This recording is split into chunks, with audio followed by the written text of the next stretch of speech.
Hello friends, ज्ञान लोग YouTube channel में आपका बहुत बहुत स्वागत है। आज मैं ईवीएस का क्वेश्चन आंसर्स लेके आई हूँ। प्रीवियस ईयर क्वेश्चन आंसर्स जो आपके एग्ज़ाम में बार बार रिपीट होते हैं। इसके पहले मैं सीडीपी का क्वेश्चन करवा चुकी हूँ, ईवीएस का, मैथ्स पेदागोजी सबका करवा चुकी हूँ। अगर आप लोग नहीं देखे हैं तो उस वीडियो को भी देख लीजिएगा, ये आपके लिए बहुत ही लाभदायक है। और जिन जिन बच्चों को सिलेबस के बारे में नहीं पता होगा कि क्या सिलेबस कैसा होता है सीरियल का, कितने नंबर का क्या पूछेगा या कौन सा टॉपिक पूछेगा, ऐसे बिना आप लोग जाने पढ़ेंगे तो आप लोग सब टॉपिक पढ़ लेंगे, जिसमें काफ़ी समय लगेगा और बहुत मेहनत भी लगेगा। तो मैंने इसके लिए एक वीडियो बनाया है।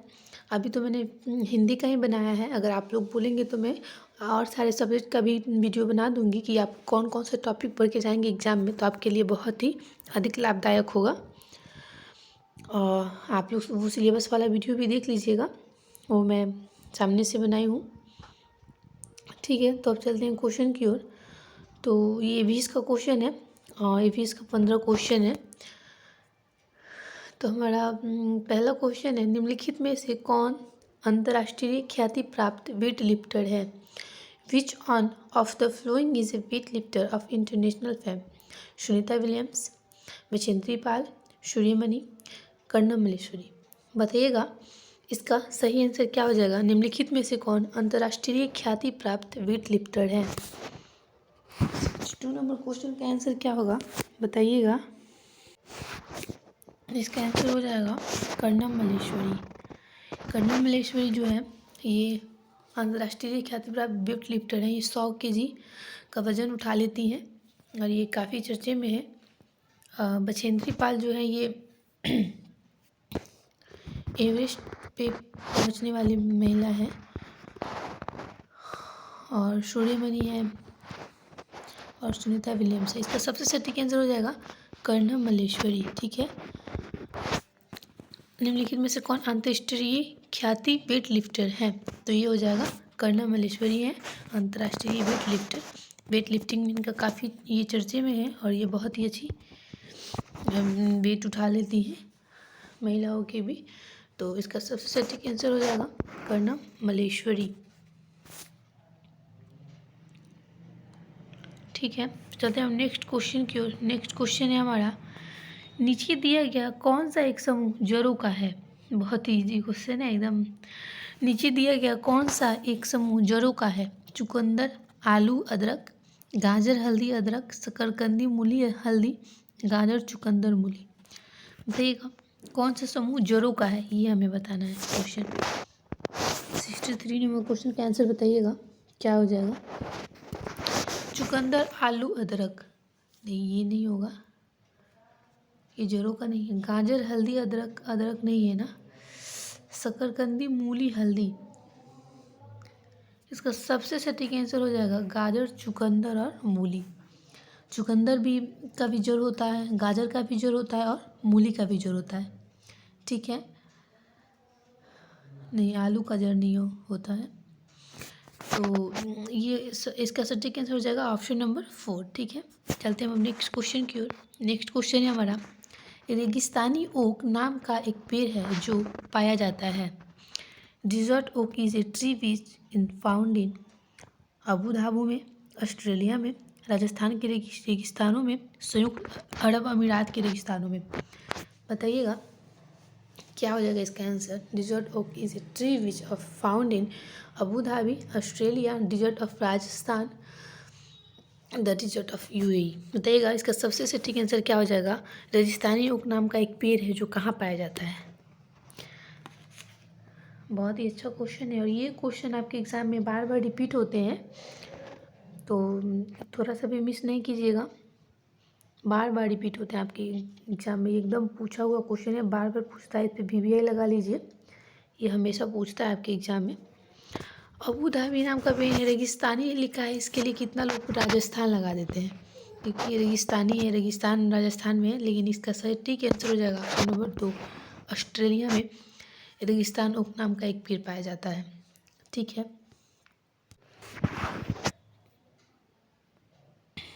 तो इसका सबसे सटीक आंसर हो जाएगा ऑस्ट्रेलिया। ये जो रेगिस्तानी ऊख होता है ये ऑस्ट्रेलिया में पाया जाता है। ये 10 फीट अंदर की ओर होता है। इसकी जड़ें में पानी एकत्रित होते हैं। इसकी जड़ों में पानी एकत्रित होते हैं। इसमें बहुत ही कम पत्तियाँ होती हैं। रेगिस्तानी जो ओक पौधा होता है इसमें बहुत ही कम पत्तियाँ होती है। ये अपनी जड़ों को बहुत अंदर गहराई तक ले जाता है जब तक कि उसमें पानी ना इकट्ठा हो जाए। ठीक है, तो इसका सबसे सटीक आंसर हो जाएगा ऑप्शन नंबर 2। ऑस्ट्रेलिया में रेगिस्तानी ओक नाम का एक पेड़ पाया जाता है। चलते हैं हम नेक्स्ट क्वेश्चन की ओर। नेक्स्ट क्वेश्चन है हमारा, निफेंथिस वह पौधा है जो शिकार करता है के विषय में नीचे दिए गए कथनों पर विचार कीजिए। निफेंथिस पौधा के बारे में आपको बताना है कि इसमें से कौन कौन सा कथन सही है। ऑप्शन नंबर यह है, यह पौधा ऑस्ट्रेलिया, इंडोनेशिया और भारत के मेघालय में पाया जाता है। ऑप्शन नंबर बी है, इसका आकार बड़े घड़े जैसा होता है और उसका मुंह एक पत्ती से ढका होता है।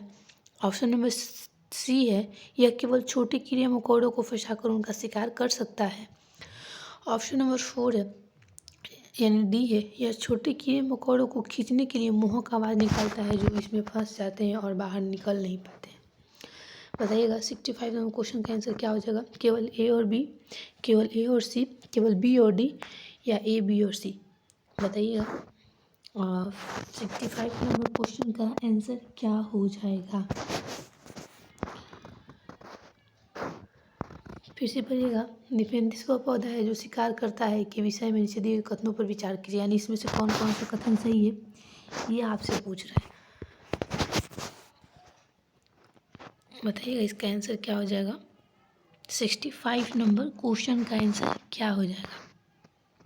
देखिए, यह पौधा ऑस्ट्रेलिया, इंडोनेशिया और भारत के मेघालय में पाया जाता है।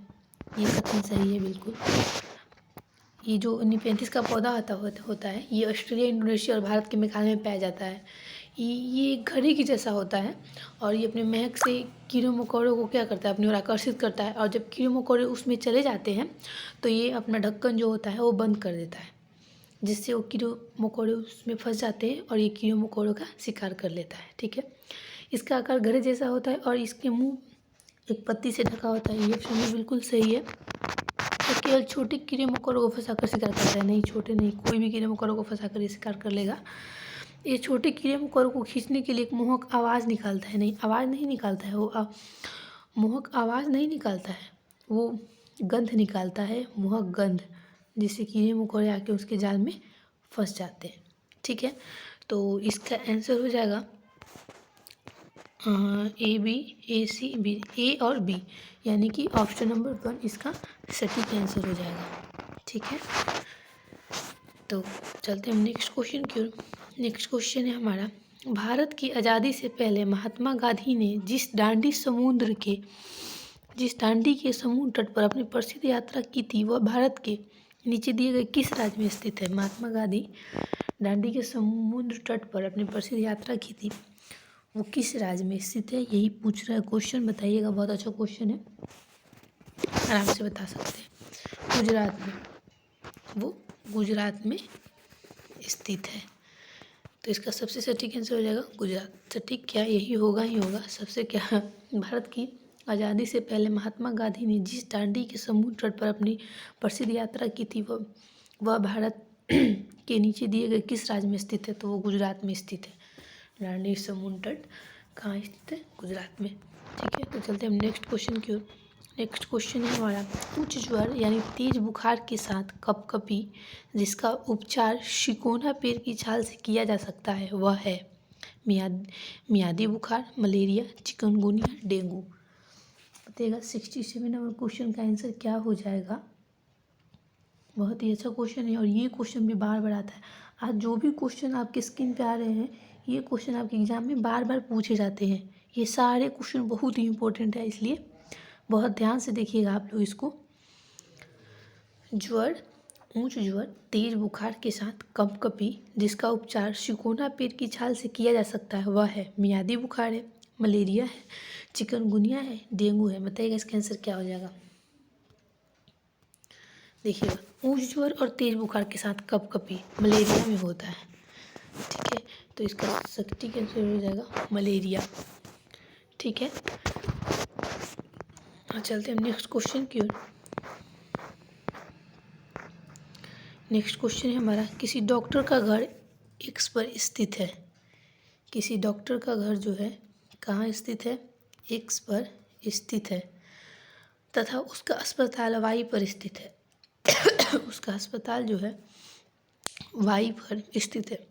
डॉक्टर के घर से अस्पताल जाने के लिए सीधी सड़क नहीं है। घर से अस्पताल जाने के लिए सीधी सड़क नहीं है, यानी एक्स से वाई जाने के लिए क्या है, सीधी सड़क नहीं है। डॉक्टर पहले ए पर जाते हैं जो एक्स के ठीक पूर्व में है। डॉक्टर पहले कहाँ जाते हैं, ए पर जाते हैं जो कहाँ है, एक्स के ठीक पूर्व में है। पूर्व में हमें को ला दिए 600 मीटर दूरी पर है। कितने मीटर दूरी पर है, 600 मीटर, ठीक है। फिर वह बी पर जाते हैं जो ए के ठीक कहाँ है, दक्षिण में है। बी पे जाते हैं जो ए के ठीक कहाँ है, दक्षिण में है, जो 450 मीटर की दूरी पे है, ठीक है। चलिए 450 मीटर की दूरी पे है। फिर वह सी पर जाते हैं जो बी के ठीक कहाँ है, पश्चिम में है।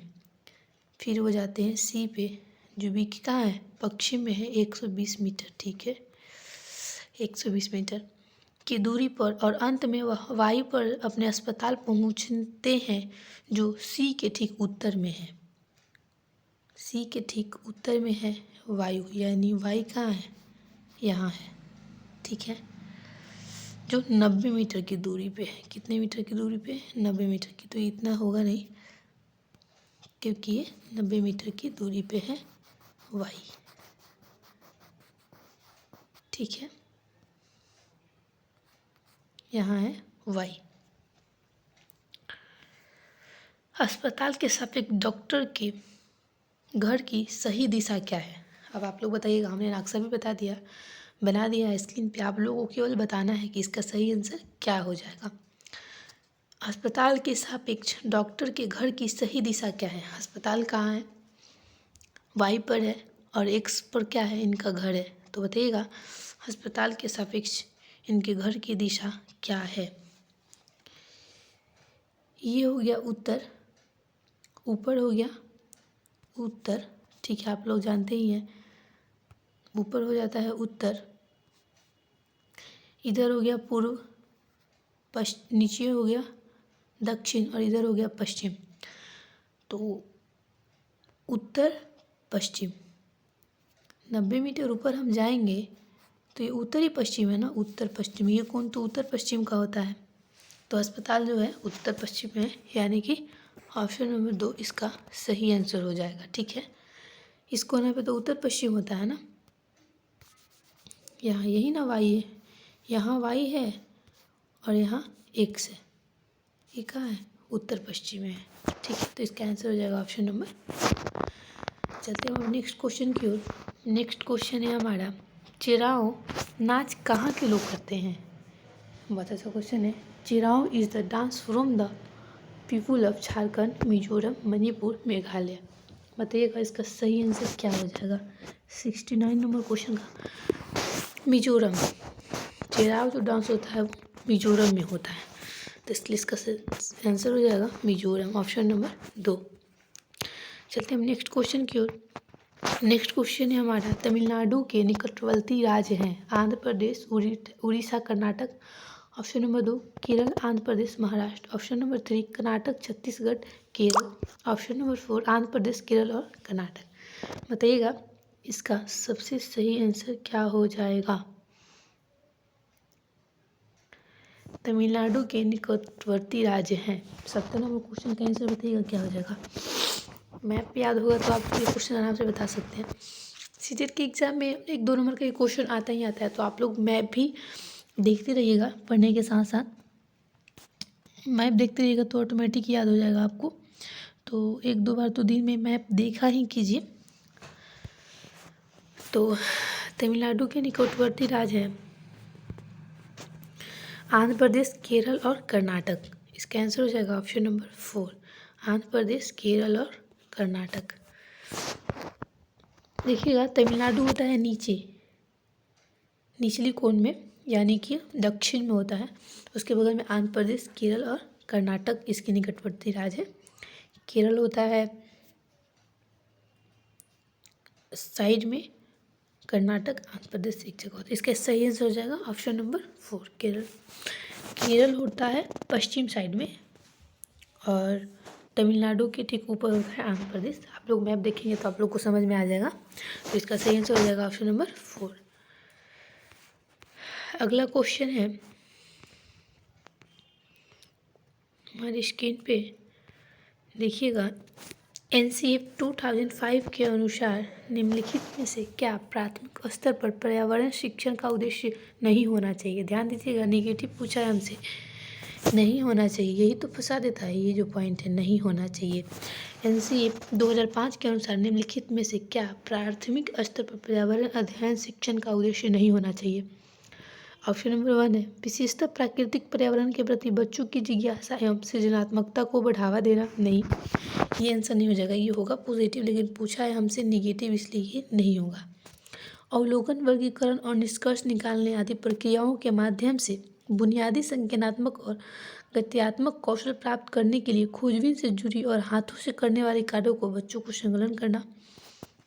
नहीं, ये भी नहीं होगा क्योंकि ये तो और भी पॉजिटिव आंसर है, तो ये नहीं होगा, है सही लेकिन होगा नहीं क्योंकि हमसे निगेटिव पूछा है। ऑप्शन नंबर 3 है प्राकृतिक, सांस्कृतिक व सामाजिक पर्यावरण के बीच संबंधों को पहचानने व समझने में बच्चों को प्रशिक्षित करना। ये भी पॉजिटिव है, इसलिए ये भी नहीं होगा। ये तो हो क्या जाएगा, तो हो जाएगा ऑप्शन नंबर 4, यही निगेटिव है। पर्यावरणीय समझ के द्वारा बच्चों में स्टिक संख्यात्मक कौशलों का विकास करना। नहीं, स्टिक तो करना नहीं, संख्यात्मक तो नहीं, ये नहीं होगा। तो इसका सटीक आंसर हो जाएगा ऑप्शन नंबर 4। निगेटिव पूछा है इसलिए, बाकी तीनों पॉजिटिव है तो इसलिए ये नहीं होगा। ऑप्शन नंबर 4 इसका आंसर हो जाएगा।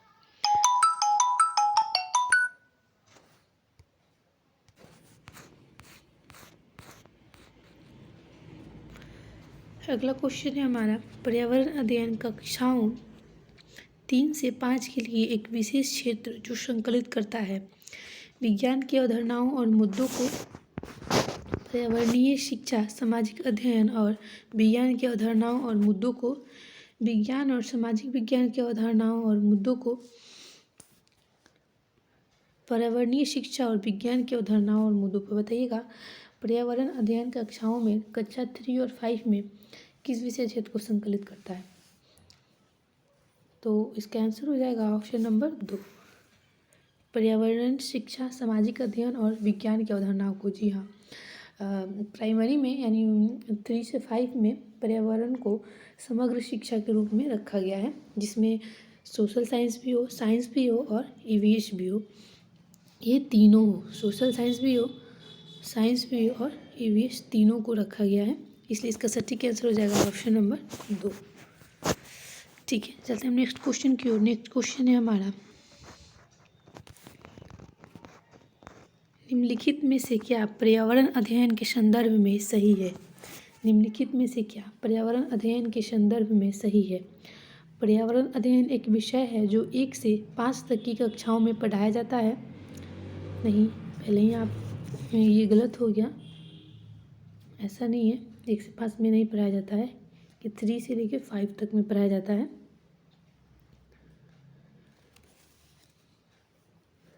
ऑप्शन नंबर 2 है 1 से 2 की कक्षाओं के लिए भाषा और गणित के माध्यम से पर्यावरण अध्ययन पढ़ाया जाता है। ऑप्शन नंबर 3 है 3, 4 और 2, 3, 4 की कक्षाओं के लिए पर्यावरण अध्ययन से जुड़े मुद्दों को भाषा और गणित के माध्यम से पढ़ाया जाता है। ऑप्शन नंबर 4 है 1 से 2 तक की कक्षाओं के लिए पर्यावरण अध्ययन से जुड़े मुद्दे विज्ञान और सामाजिक विज्ञान के द्वारा पढ़ाए जाते हैं। बताइएगा 73 नंबर क्वेश्चन का आंसर क्या हो जाएगा। इसका आंसर हो जाएगा ऑप्शन नंबर 2, सॉरी, इसका आंसर हो जाएगा ऑप्शन नंबर 2।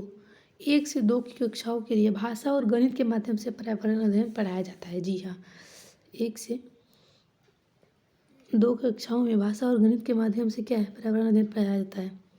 1 से इधर ये नहीं कह सकते कि 1 से 5 के लिए पढ़ाया जाता है, ये गलत हो जाएगा। 3, 4 की कक्षाओं के लिए पर्यावरण से जुड़े मुद्दों को भाषा और गणित के माध्यम से पढ़ाया जाता है, नहीं, ये नहीं होगा। इसका आंसर हो जाएगा ऑप्शन नंबर 2। चलते हैं हम नेक्स्ट क्वेश्चन की ओर। नेक्स्ट क्वेश्चन है हमारा, बच्चों को पर्यावरण अध्ययन को सीखने के लिए खोजने के द्वारा पर्याप्त समय दिया जाता है। यह इंगित करता है कि ऑप्शन नंबर 1, पर्यावरण अध्ययन याद करके सीखा जाता है। हमने पहले ही आपको बताया जहाँ भी ये दिखे याद करके, ये आंसर वहीं गलत हो जाएगा। पर्यावरण अध्ययन सूचनाओं के द्वारा सीखा जाता है, नहीं, ये भी नहीं होगा। सूचना भी नहीं, ये भी जहाँ दिखे वहाँ देखते ही काट दीजिए। सूचनाओं के द्वारा, ये गलत हो जाएगा। पर्यावरण अध्ययन बाल केंद्रित है, जी हाँ, जहाँ भी आपको बाल केंद्रित शिक्षा दिख जाए सबसे पॉजिटिव आंसर वही हो जाएगा। आँख बंद करके उसको सही कीजिएगा, हमारा नाम लेके, वो हमेशा सही ही होगा। बाल केंद्रित, पर्यावरण अध्ययन शिक्षक केंद्रित है, नहीं, शिक्षक केंद्रित तो नहीं है। जो है हमारे लिए बच्चे ही हैं, जो है सो बाल केंद्रित है, हमें बच्चे के लिए ही सब चीज़ करना है। तो इसलिए जहाँ भी बाल केंद्रित दिखे बच्चे को हमेशा पॉजिटिव लेना है, जहाँ भी बच्चे पॉजिटिव दिखे वो आंसर सही हो जाएगा हमारा, ठीक है। तो चलते हैं हम नेक्स्ट क्वेश्चन की ओर। नेक्स्ट और लास्ट क्वेश्चन है हमारा 75 नंबर। निम्नलिखित में से कौन सा पर्यावरण अध्ययन पाठ्यक्रम के सुझावित प्रकरणों का उप प्रकरण है। निम्नलिखित में से कौन सा पर्यावरण अध्ययन पाठ्यक्रमों के सुझावित प्रकरणों का उप प्रकरण है। परिवार और मित्र, भोजन, जानवर, हम चीज़ें कैसे बनाते हैं, बताइएगा। 75 नंबर क्वेश्चन का आंसर क्या हो जाएगा। उप प्रकरण पूछ रहा है, उप प्रकरण हमें बताना है, बताइएगा। बहुत अच्छा क्वेश्चन, इजी है, बार बार रिपीट होता है इसलिए इम्पोर्टेंट है, तो बहुत ध्यान से देखिएगा आप लोग ये question. Which of the following is a sub theme under the theme suited in the EVS syllabus, family and friends, food, animals, thing we make and do. तो क्या हो जाएगा इसका सही आंसर। परिवार और मित्र नहीं, तो फर्स्ट होता है। भोजन नहीं, जानवर, जी हाँ, जानवर इसका क्या हो जाएगा, सब थीम हो जाएगा, उप प्रकरण हो जाएगा। प्रकरण आपसे फर्स्ट प्राइमरी नहीं पूछा है, उप प्रकरण पूछा है। तो निम्नलिखित में से कौन सा पर्यावरण अध्ययन पाठ्यक्रम सुझावित प्रकरणों का उप प्रकरण है, तो जानवर है, इसका सबसे ठीक आंसर हो जाएगा जानवर, ठीक है। तो आज के लिए इतना ही, मिलेंगे हम आपसे नेक्स्ट वीडियो में। अगर पीछे भी हमने बहुत सारा वीडियो डाला है, आपने नहीं देखा है तो आप लोग जाके देख लीजिएगा और मुझे सपोर्ट कीजिएगा, मुझे आगे बढ़ाइएगा। मेरे चैनल को लाइक शेयर सब्सक्राइब जरूर कीजिएगा ताकि मेरा मोटिवेशन बना रहे और मैं हमेशा ऐसे प्रसन्नता के साथ आप लोगों के समक्ष आऊँ, अब आप लोगों को ऐसे हमेशा प्रीवियस ईयर क्वेश्चन आंसर दूँ। तो इसलिए आप मेरा मोटिवेशन बनाए रखिएगा। इस वीडियो में इतना ही, मिलेंगे आपसे नेक्स्ट वीडियो में, तब तक के लिए थैंक यू।